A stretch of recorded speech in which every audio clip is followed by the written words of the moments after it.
Хулиганът на българската политика или жертва на статуквото? В коя роля се виждате повече в момента? Аз нямам нищо против да съм хулиган в битката с мафията. Робин Худ, ако искате ме наричайте.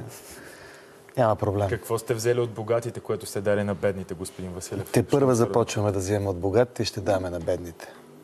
До сега не можем да постигнем, защото мутренското управление продължава да е водещо в България.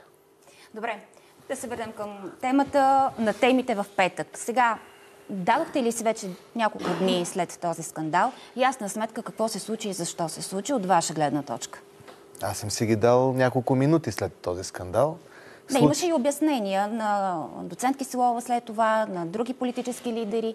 Те по някакъв начин промениха ли мнението ви? Не знам, аз не съм разговарял с никой след това, но видях, че получаваме подкрепа от Възраждане, Има такъв народ. Продължаваме промяната Демократична България. Вижте, това, което направи Киселова, ако беше законосъобразно и ако наистина се беше разпаднала групата на Меч, аз нямаше да го оспорвам. Но понеже е незаконосъобразно, понеже не отговаря на самия правилник, не просто на духа на закона, то е незаконосъобразно, понеже е направено с единствената цел да бъда унищожен като политическо представителство в пълния му вид в парламента, реакцията ни ще бъде пропорционална. С две думи искам да ви кажа. По настоящия правилник една група се напуска или се изключва от народен представител от нея, така се намалява нейния брой. Само две са възможностите. Народният представител да напусне или да бъде изключен. При смърт, при определена несъвместимост, след решение на Конституционния съд, тези места на народни представители остават овакантени. Не се напуснати до момента на заклеване на новите и до включването им в тази парламентарна група. Няма хипотеза, след като чакаме двама колеги да се закълнат, тя да обяви, че групата ни е спаднала под минимума. Колко време може да ги чакате? Няма такъв срок, но ние ги чакаме. Решението на ЦИК е от четвъртък и първата му възможност за клетва е в петък. Така че сме го чакали един ден след решението. Другия сме го чакали 4 работни дни. Така че не сме ги и чакали. Всичко, което Киселова направи е политическа репресия, натиск, мутрински методи срещу една парламентарна група, която Зафиров нарича креслива, но всъщност тя предлага единствените решения опозиционни в интерес на хората.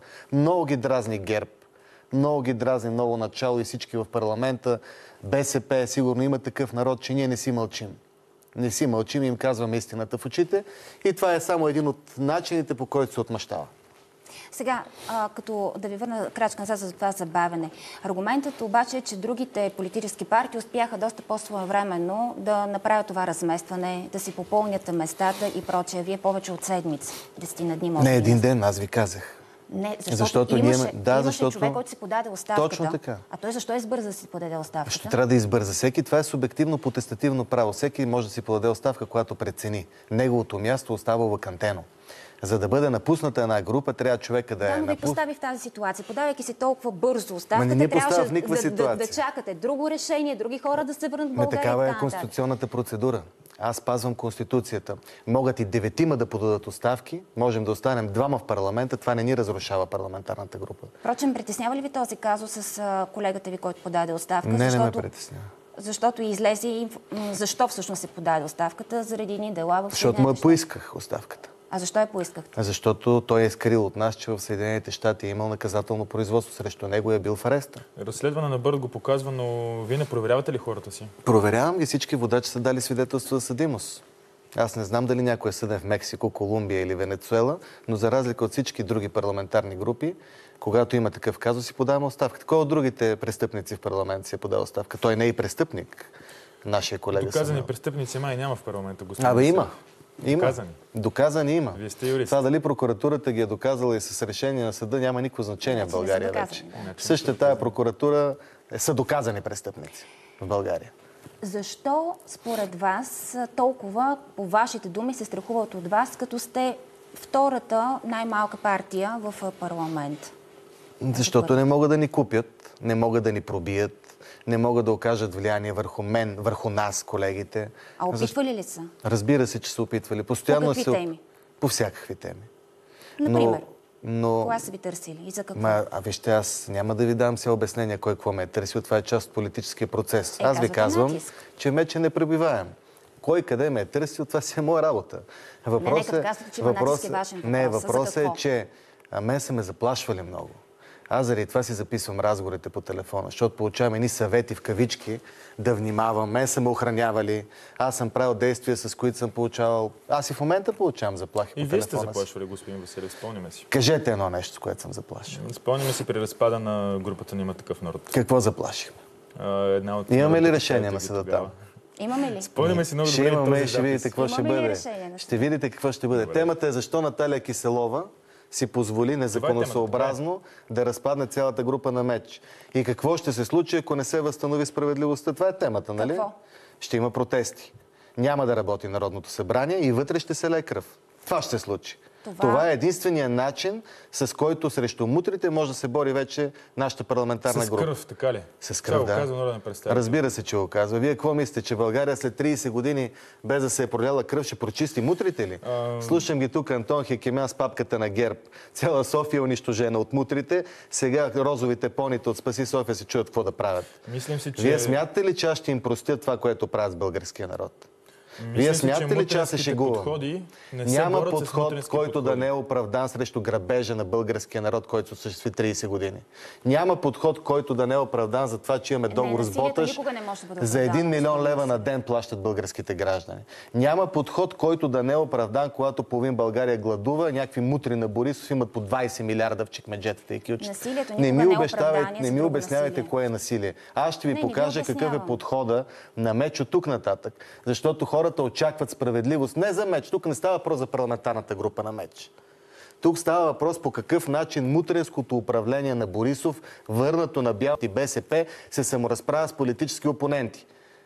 Преди няколко дни Костадинов каза, ще ви запалим или нещо подобно. Сега вие казвате, ще се лее кръв. Ще се лее кръв. Може и да е моята кръв. И вашия протест. Може и да е моята кръв. Това е. Разбирате ли, че демократичните подходи, юридическите обяснения, Киселова знае, дали според вас не осъзнава какво е направила? Само, че вие говорите за законност. Извинявай, само да направя това уточнение. Изобщо, без да влизаме в ролята на морални съдници, всеки има свой морален компас. И за насилие, и за ненасилие. Но когато казвате, че нещо е незаконно спрямо вас, вие да отговаряте с други незаконни действия. Кои незаконни действия? Аз казвам, че може да е моята кръв. Аз се жертвам, ако трябва. Моля ви, вие тълкувате моите думи превратно. Аз много добре, вие не искате аз да пролея кръв, нали? Аз много добре знам какво говоря. Никой не искаме.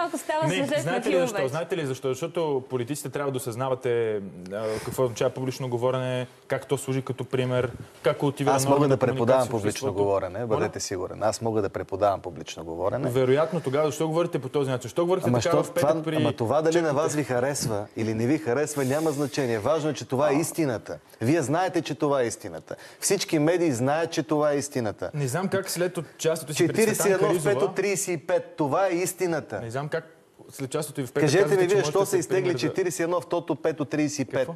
Защо имаме в 5 от 35 изтеглено 140? И какво като са извинили? Това е мафия. Вие разбирате, те фалшифицират тотото, подписват служили договори. Те имат 19 милиарда кредит. Кое не е така от това, което говори? Не знам защо сменяте така темата. Не бе, кажете коя тема, аз съм готов по всички теми да говорим. Киселова извърши престъпление. Това е факт. Правилника не позволява да бъде разформирована групата на МЕЧ. Няма фактическа обосновка за това. Има 2 решения на Конституционния съд от 2003 от 2010 година, които обясняват какво е вакантност. Имаме в правото няколко понятия, свързани с правно очакване. И имаме много сериозна практика. Тя не е конституционалист, тя е шарлатанин, който сложиха да управлява българския парламент некомпетентно. Това е истината.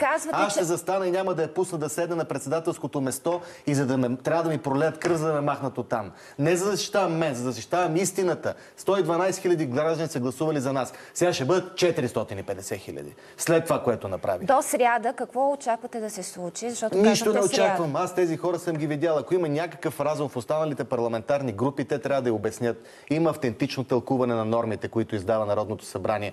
Могат да ни възстановят с едно решение, с едно изчитане, че се възстановява след клетвата и след молбата на новите да станат членове на групата. Можем да направим изменение козметично на член 12, който е абсурден и който не е за нашата хипотеза, е неприложим за нас. Всичко може да се направи, стига да има воля. Добре, има, до сряда има. Киселова защитава своите противоправни действия. Тя не ни позволи да се закълнем в четвъртък.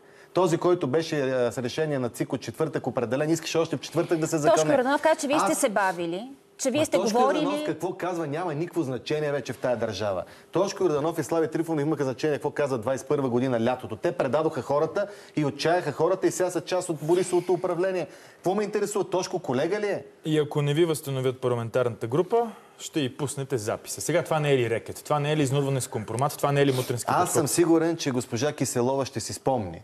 Убеден съм в това, иначе ще й напомним, че в сряда след председателския съвет, пред всички в председателския съвет, тя определи петък ден за клетва на двамата нови. Пред всички. Цончо Ганев го чу, колегите от АПС, Итана го чуха.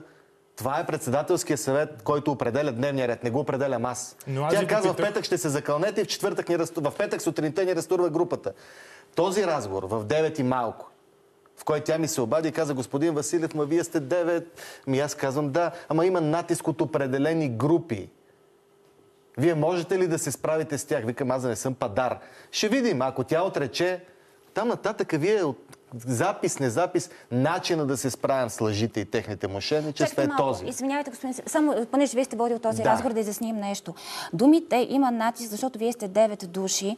Те потвърждават ли до някъде казаното от Атанас Зафиров, че наистина е можел да и се иска сметка на Наталия Киселова и съответно даже оставката, че не изпълнява правилника, защото има... Тя не изпълнява правилника. Защото има хора, има група... Нямаме спадане на групата на МЕЧ, защото имаме вакантни места. Ние нямаме напуснал или изключен. Ние имаме конституционно решение, има 2 оставки. Разбрах ви. Може ли тези думи има натиск да означава точно това, че други са и напомнили, че не може това да продължава повече от... Не знам какво може да значи. Има натиск, може да значи много неща. Тя да обяснява какво значи. Само, че тя се крие 3 дена. Да не казвам като какво. Тя трябва да обяснява. И не да ми вменяват на мен някаква вина. Аз нямам вина, че заради противоправното поведение на Киселова парламентарната група е разпадната на МЕЧ.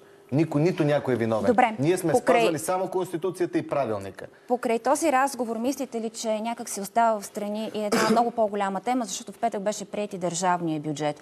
И вместо да се коментира това, разбира се, че остава в страни. Остава в страни 19 милиарда кредит. Именно.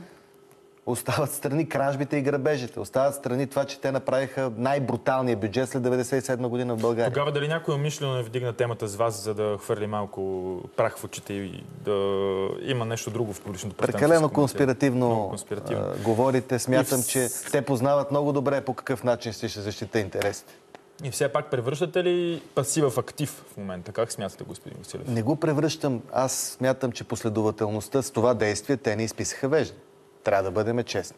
И продължавайки да работят противоконституционно срещу нас, ни превръщат в герои. Ние сме такива. Защото сега в среда ще видите, че само ние сме способни да се противопоставим по този начин на мафията, която управлява България. Финално, като юрист ви питам, законно ли е да се записват хора по телефона? Те знаят ли за това? Разбира се, има и решение на Европейския съд за правата на човека по този повод, когато с записа се предотвратява престъпление. Аз искам да ви кажа, че натиск към председателя. Вие звъняли ли сте ми? Ние сме виканили много пъти, да. И аз не смятам, че извършвам престъпление с това. Не се притеснявайте. Аз какво правя много добре знам. Това е първият човек в държавата, господин Василев. Пламен Тончев да бъде спокоен, да разследва Боташ, купените избори, да се занимава с нещата, които... Тоест, накратко казвам, няма проблем, че записате първият човек в държавата и всеки, който ви звъни, няма проблем с това. Никакъв проблем няма. Добре, поне хората да са наясно. Когато ви питах, няма ли проблем да заплащате някого с пускане на запис? Аз не го заплашвам. Аз казвам, че ако не каже истината, той ще изтече. И ще бъде... Аз ще го пусна, това не ме притеснява. Истината никой не ме е притеснявала. Не мога да ме оплашат по никакъв начин, когато говоря истината. Добре, благодарим ви за този разговор. Радостин Василев и казусът около партия МЕЧ. Благодаря, че бяхте в студиото. И аз ви благодаря.